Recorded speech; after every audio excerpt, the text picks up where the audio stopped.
కాగా కేంద్రంలో అధికారంలో ఉన్న మోదీ ప్రభుత్వం ప్రజలకు ఇచ్చిన హామీలను నెరవేర్చడంతో పూర్తిగా విఫలమైందని సిపిఐ రాష్ట్ర కార్యదర్శి వర్గ సభ్యుడు మాజీ ఎమ్మెల్యే చాడ వెంకటరెడ్డి ఆరోపించారు. జగిత్యాల జిల్లా కేంద్రంతో చాడ పర్యటించారు.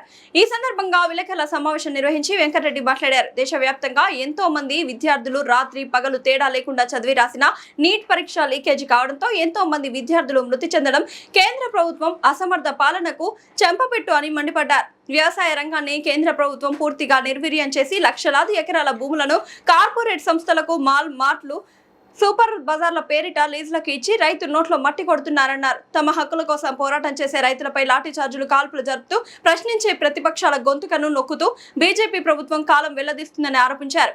కార్మిక చట్టాలను రద్దు చేసి లేబర్ కోడ్లను అమల్లోకి తీసుకువచ్చి దేశవ్యాప్తంగా కూలీ పని చేసుకునే కార్మికుల పొట్టను కొట్టేలా ప్రధాని మోదీ వ్యవహరిస్తున్నారన్నారు. పార్లమెంట్ సమావేశంలో ప్రతిపక్ష నాయకుల సమస్యలను లేవనెత్తకుండా కేంద్ర ప్రభుత్వ నాయకులు చర్యలు చేపడుతూ ప్రజాస్వామ్యాన్ని కూని చేస్తున్నారని మండిపడ్డారు. ప్రజాసేవకులు అసెంబ్లీ పార్లమెంట్లకు ఎన్నిక కావడం లేదని డబ్బున్న భక్షకుల ఎన్నికై దేశాన్ని దోచుకుంటున్నారన్నారు. దేశవ్యాప్తంగా 6,252 మంది ప్రజా ప్రతినిధులపై క్రిమినల్ కేసులు నమోదు కావడమే దీనికి ఉదాహరణ అని చెప్పవచ్చన్నారు.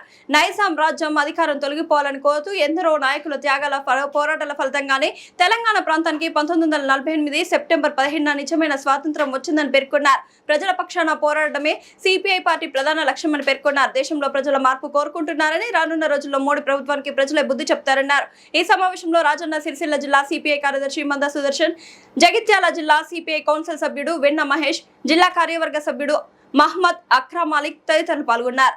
అసలు వ్యవసాయం మన ప్రధాన వృత్తి ఈ దేశంలో.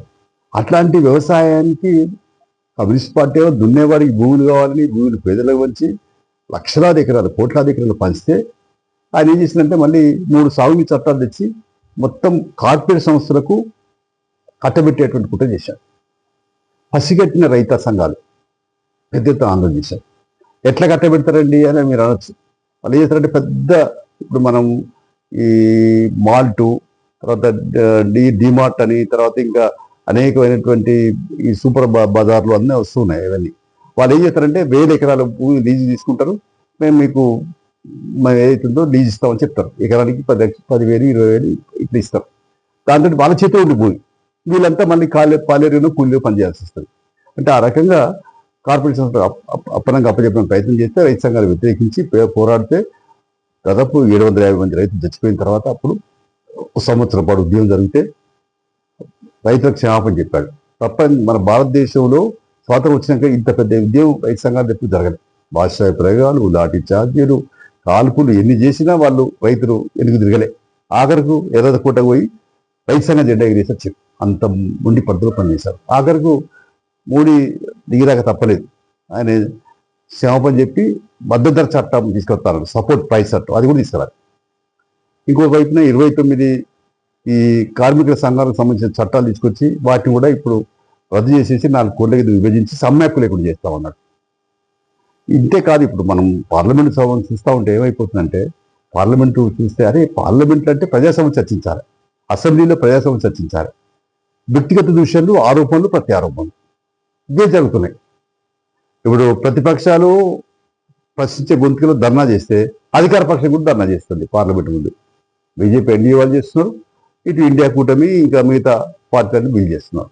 అంటే ప్రజాస్వామ్య వ్యవస్థలో ప్రజా సమస్యలు పార్లమెంట్లో చర్చించాలా, వాటి పరిష్కారం కొరకు ఒక ప్రత్యామ్నాయ మార్గాన్ని ఎన్నుకోవాలా, ఎట్లా సాల్వ్ చేద్దాం అనుకోవాలి. కానీ అది ఎందుకు ఇదంతా జరుగుతుంది అని చూస్తే ఇవాళ పార్లమెంట్లలో కానీ అసెంబ్లీలో కానీ ఎవరున్నారండి ప్రజాప్రతినిధులు? ఎంపీలు ఎవరు ఎన్నికవుతున్నారు? ఎమ్మెల్యేలు ఎవరు ఎన్నికవుతున్నారు? ప్రజా సేవకులు ఎన్నికవుతున్నారా?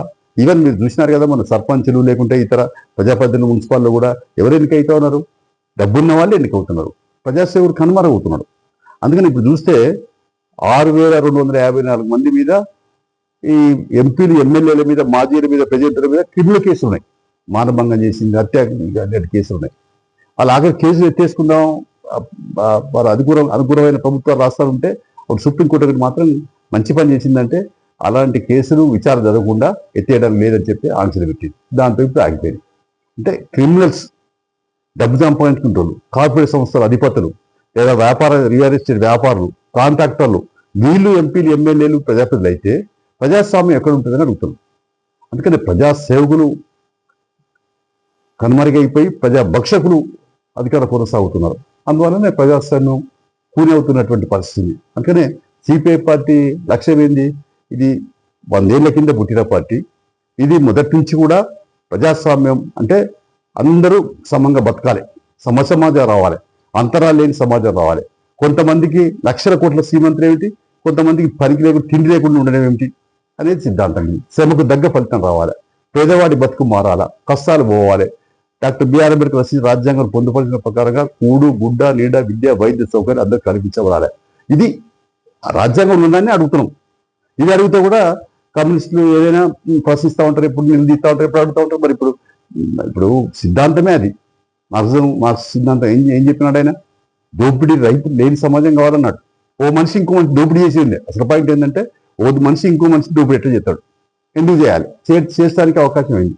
రాత్రికి వ్యవస్థ పోయింది, రాజుల పరిపాలన పోయింది. మన తెలంగాణలో అయితే దేశంలో జమీందారుల, జాగీర్దారుల, భూస్వాముల పరిపాలన పోయింది. అయాని బాంచని కాలువకు దురాఘాతలు పోయింది. ఎట్లా పోయినాయి ఇవన్నీ ఒకసారి ఆలోచిస్తే?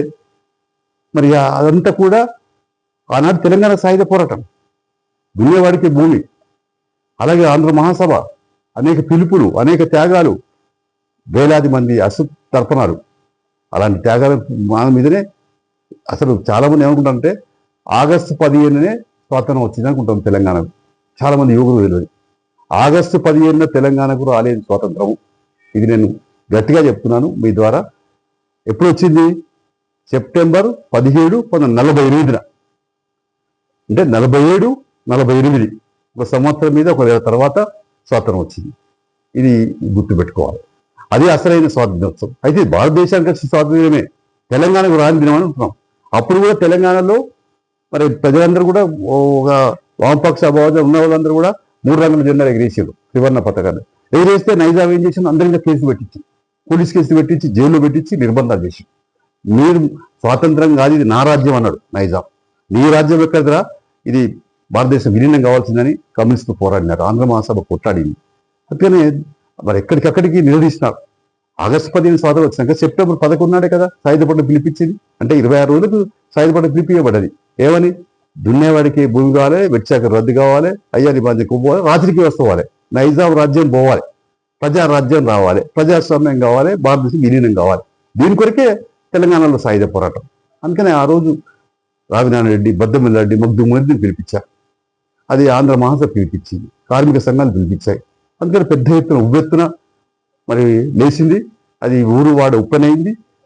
ఓడిసెలు, కత్తులు, కటార్లు బట్టి ప్రజలందరూ కూడా ఎక్కడ దూరం గడగడాడించాడు. ఒక 6 నెలల పాటు అసలు ఊళ్ళకు దూరం రాకుండా చేస్తే అప్పుడు వాళ్ళంతా పోయి నైజాం మొరగబెట్టుకుంటే నైజాం పోయి ఢిల్లీ పాలకులతో మాట్లాడుకొని రాయబారం చేసుకొని ఒక ఒప్పందం చేసుకొని, ఆ ఒప్పందం ఇక మనం ఇప్పుడు ఏం మాట్లాడతాం కానీ ఆ ఒప్పందం మూలంగా ఆయనకు రాజభరణాలు ఇచ్చేటట్టు, ఆయన ఆమె ఉండేటట్టు అన్ని చేసినారు. చేసినాక ఆ ఒప్పందం అయిన తర్వాత అప్పుడు మనం ఏదైతుందో భారతదేశం విలీనం చేసినట్టు ఆ నైజామే ప్రకటించినాడు. యూనియన్ సైన్యాలు అత్తే ఇది ప్రకటించినాడు. ఇది మన చరిత్ర. అందుకనే పోరాటాలు లేకుండా, ఉద్యమాలు లేకుండా ఎక్కడ కూడా ప్రజలకు హక్కులు రాలేదు. నేను రాష్ట్రం చెప్పదలుచున్నది. ప్రజల కనీసం బతకడానికి కూడా అవకాశం లేనటువంటి పరిస్థితి. ఎస్సీలను, బీసీలను ఎంత అంచేవాళ్ళు, ఎక్కడ బయట ఉంచేవాళ్ళు. అందుకని ఆ రకమైనటువంటి ఒక దుర్మార్గమైన, రాక్షసమైన, నిరంకుశమైన, నియంతృత్వ పొగల్లో ఉన్నటువంటి ఆ రాజ్యాన్ని కూల్చడానికి కమ్యూనిస్టు పోరాటాలు, కమ్యూనిస్టు ఉద్యమాలు అవి త్యాగాలతో కూడుకున్నాయని చెప్పి చెప్పదలుచుకున్నాను. అంటే రేపు కూడా ఇక్కడ బీజేపీ ప్రభుత్వం అనుసరిస్తున్న విధానాలపై కూడా ప్రజలు చైతన్య ప్రక్రియకే కమ్యూనిస్ట్ పార్టీ కూడుకుంటుందని చెప్పి తెలియపరుస్తుంది.